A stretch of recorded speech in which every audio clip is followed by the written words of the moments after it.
Imagine living your life after 50 and feeling energized and excited about your future. Welcome to the Women in the Middle podcast, the podcast for women who are ready to figure out what they want and create the life they deserve. Here's your host and master certified life coach, Susie Rosenstein.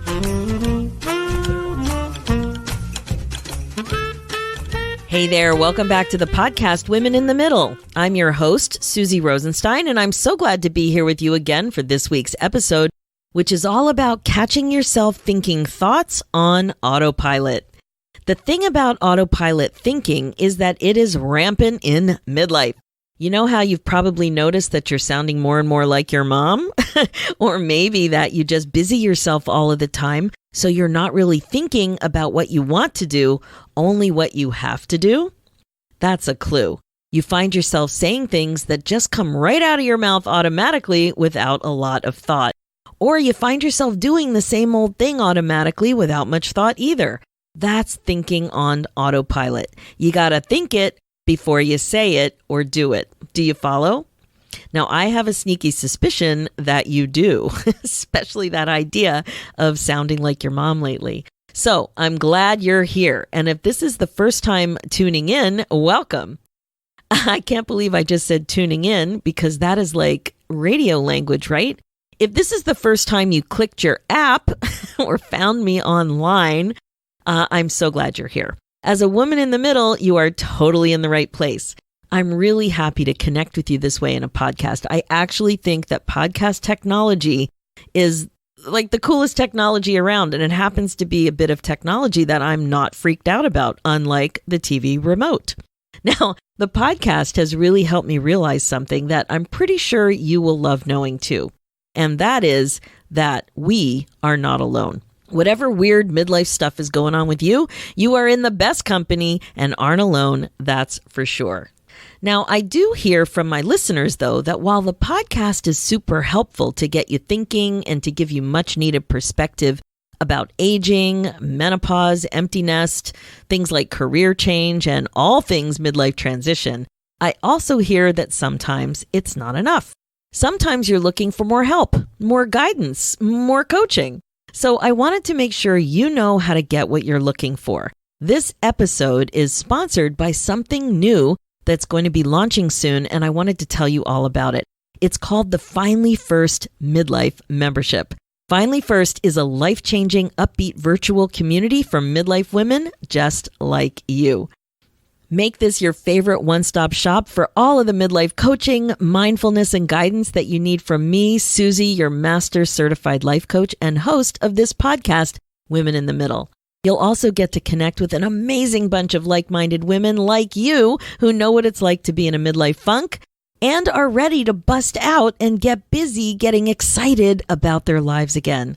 The thing is that you don't have to waste time feeling stuck, my friend, or alone. So I want you to ask yourself this. Are you ready to say goodbye to feeling stuck? Are you overwhelmed by the whole empty nest thing? Are you confused about your career?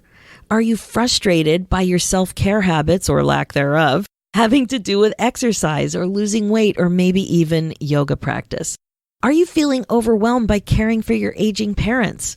Are you motivated to figure out a plan for your future? Are you ready to make yourself a priority? Finally, are you interested in connecting with more midlife women, like-minded women?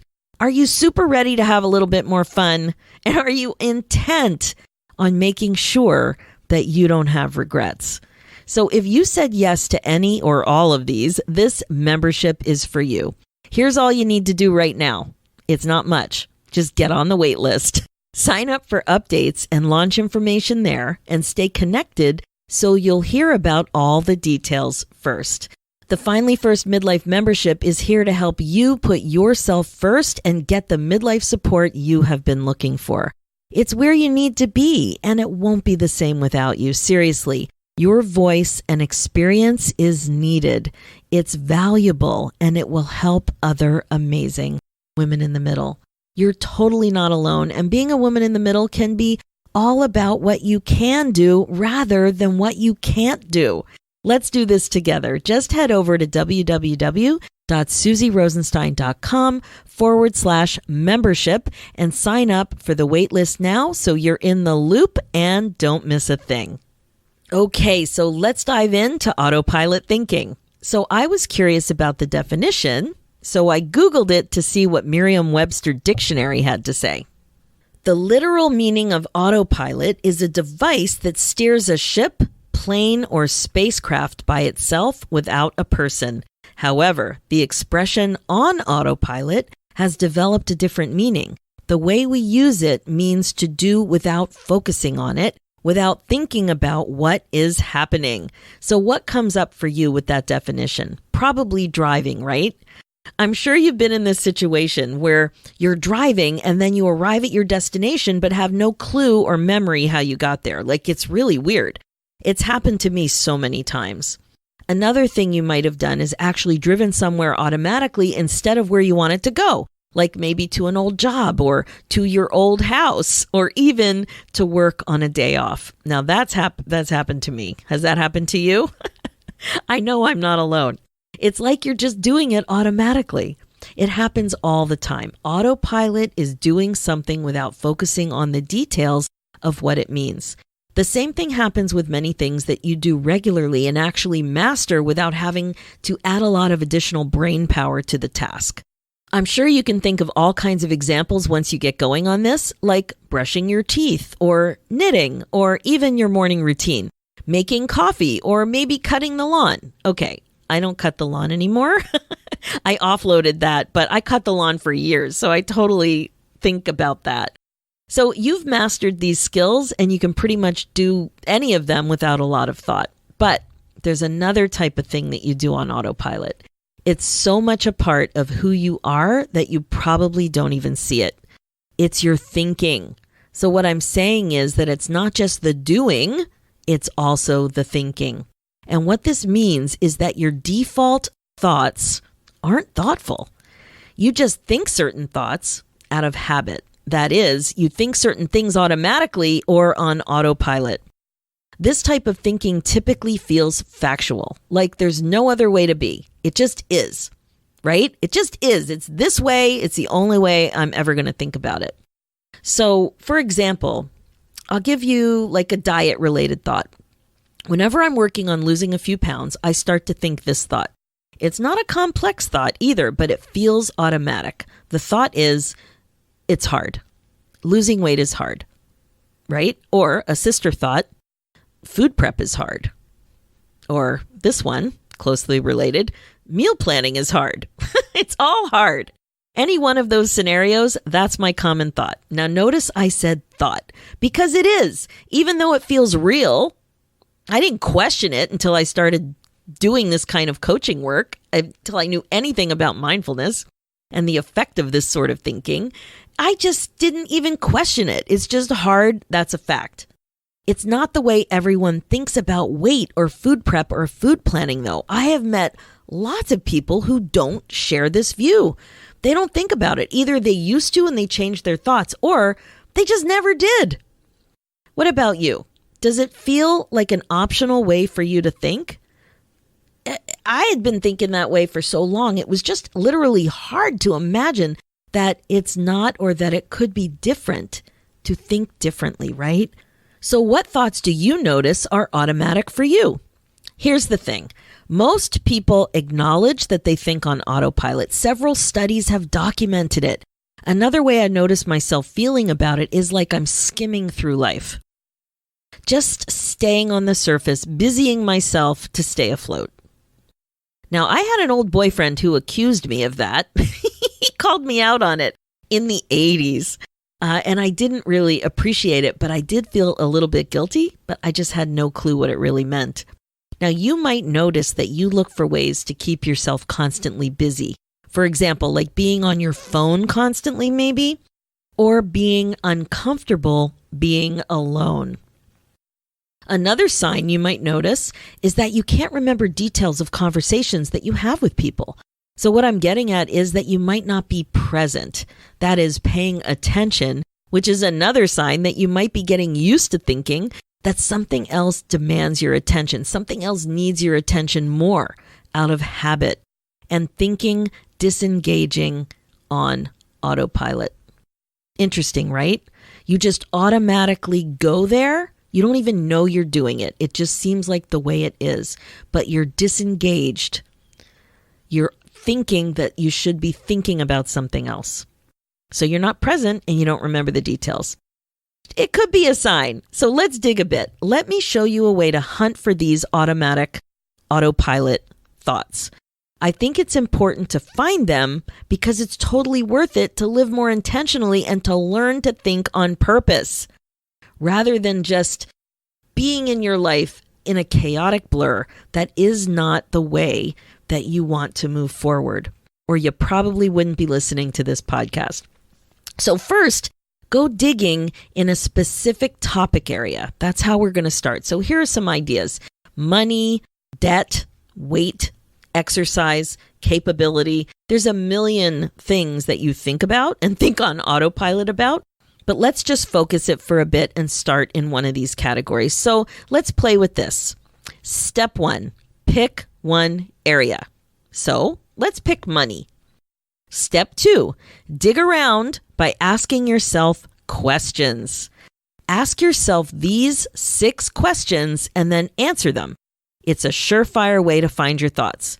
So you can adapt these questions to any category. They're just thought finders. What does it mean when you have a lot of it? So, for example, what does it mean when you have a lot of money? Then, what does it mean if you have a little bit of it? What will be easier when you aren't worried about it at all? What will it help you do? What will it keep you from doing? And what do you think about people who have it or don't have it? Got it? Here they are again. What does it mean when you have a lot of it? What does it mean if you have a little bit of it? What will be easier when you aren't worried about it at all? What will it help you do? What will it keep you from doing? And what do you think about people who have it or don't have it? Step 3, look at your specific thoughts and see if you really believe them or just think them automatically. So like I mentioned, let's take a look at money. Ask yourself question 1. What does it mean when you have a lot of it? Do you think that money grows on trees? Do you think that money makes you happy? Do you think that the more money you have, the happier you'll be? The more satisfied you'll be? The luckier you'll be? Any of those things? Do you think that smart people deserve more money? Do you think that good people will be rich? Or that bad people usually get all the money? Do you think that you should donate a percentage of what you have? Do you think that a lot of money means being successful? Do you think that making a lot of money can be something that you do? And so on. Whatever comes up for you is what you think. Now, I know that sounds obvious, but there's a chance that you haven't ever looked at it this way. What you think might just seem like the way it is, but thoughts are simply optional sentences in your mind. So when you answer those questions, that is the thought. Let's take question 2. What does it mean if you have a little of it? So what comes up for you there? That you're not ever going to have a lot? That you're not successful? That you don't deserve to make more? That you're not meant to make more? That it's fine to make a little? That you're embarrassed to make what you make? That you shouldn't talk about needing more? That nothing is wrong with making a little? Whatever you think is what you think and totally fine. Just notice it, and then we're going to take it from there. Now, question 3. What will be easier when you aren't worried about it at all? So in this case, what will be easier when you aren't worried about money? Do you think any of these? My life will be better when I'm not worried about money. I'll always worry about money. I won't have debt. It's not okay to stop worrying. Money is something okay to worry about. Money isn't guaranteed, so you should worry. I can give more when I'm not worried. I can save more when I'm not worried, and so on. Whatever it is, just notice it. And then question 4, what will it help you do? So what will money help you do? Maybe these thoughts. Money helps me be more generous. Money helps me feel better about myself. Money is related to my success. Money helps me relax. Money helps me live a good life. Money helps me feel secure. Making a lot will keep me debt-free. Having money helps me have fun. Having money helps me help others. Money helps me find love. And question 5, what will it keep you from doing? Here are some possible thoughts. Money keeps me from being worried. Money keeps me from being honest. Money keeps me from relaxing. Whatever it is for you, just take note. And then question 6, what do you think about people who have it or don't have it? Here are some possible answers. People who have a lot of money are better off than I am. People who have a little bit of money aren't lucky. People who have a lot of money are fancy. People who have a lot of money are entitled and obnoxious. People who have a lot of money waste it on cars and show off. People who have a lot of money spend it on fancy clothes, and they think they're better than I am. People who have a lot of money make me uncomfortable. People who have a little bit of money are better off, right? It doesn't matter what you're thinking at this point. The important thing is to notice what you're thinking. Okay, so you see lots and lots of thoughts with these 6 simple prompts. And then there's an extremely easy way to go a little deeper and really start accessing the juicy stuff. Just ask yourself why. Why do you think a specific thought? So here's one of the ones we looked at. My life will be better when I'm not worried about money. Ask yourself why. Why do you think your life will be better when you're not worried about money? Don't judge yourself when you're digging around in your brain. Just ask yourself and increase your awareness of your thoughts. It's best to write this stuff down because there really is a lot going on up there. When you see all of your thoughts written out and you've asked yourself why you think that, then take a close look at your answers. Do you like your reasons?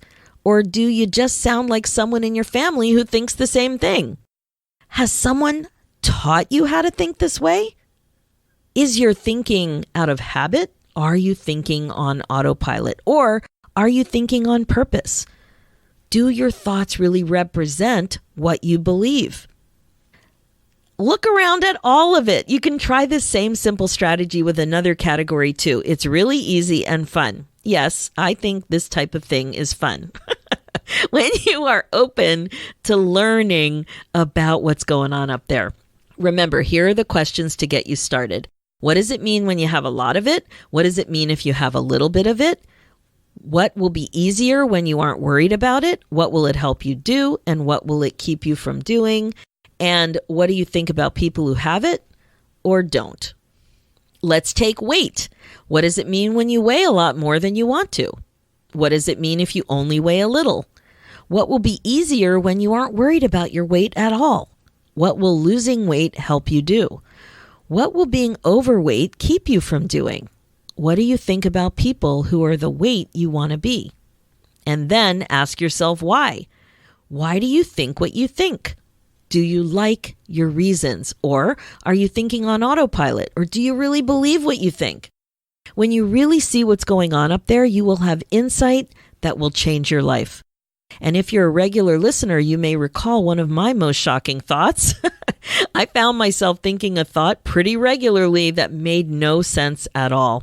It was about weight loss. I thought that it was harder for me to lose weight because I'm only 4'10". Yes, I'm only 4'10". I'm probably less now that I'm 56. Maybe I'm 4'9". I don't know. Anyway, I thought that thought for about 40 years. And it was the first time I got some coaching that my coach asked me about it. Like it just rolled off my tongue as if it were a fact. And she questioned me on it. And I was floored. I was absolutely floored. Now, the problem with thinking on autopilot is that you create your life on autopilot too, unintentionally. That's what happens. You're basically winging it instead of planning it. You're not paying attention to it at all. And most of us don't want that.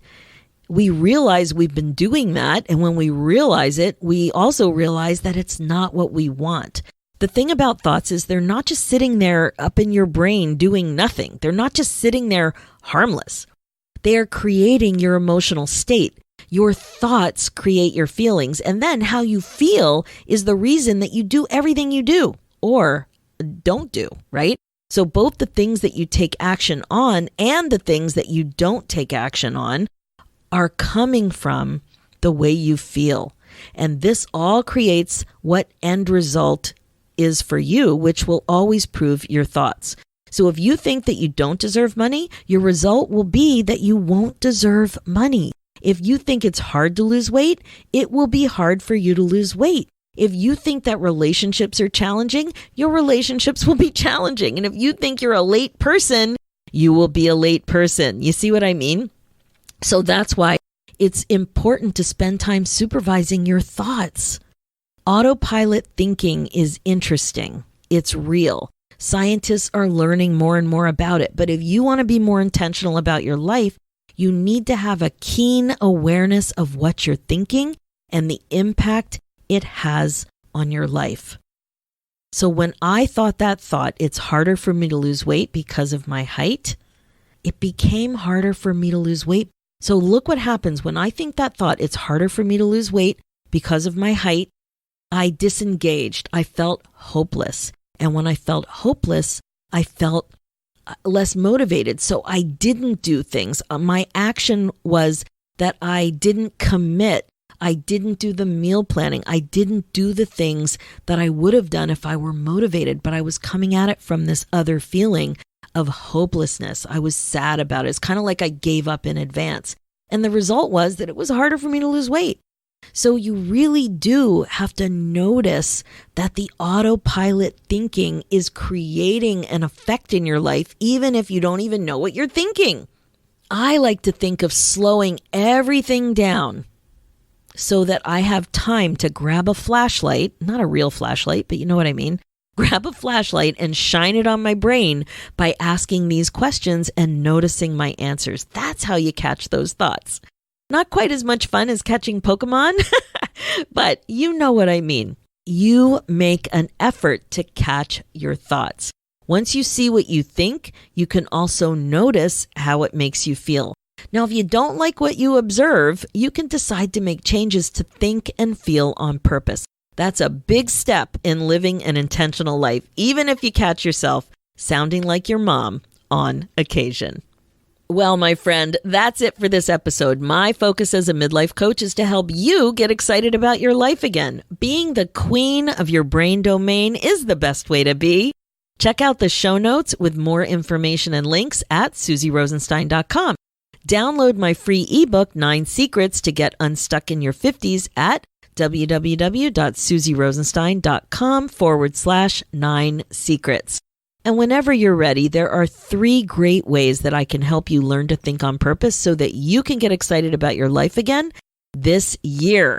The first way is to join the free Women in the Middle Facebook community group. It's a Facebook group, right? Easy to find, and connect with other amazing midlife women in there who are ready to start regret-proofing their lives too. So just go to www.facebook.com/groups/Women in the Middle community.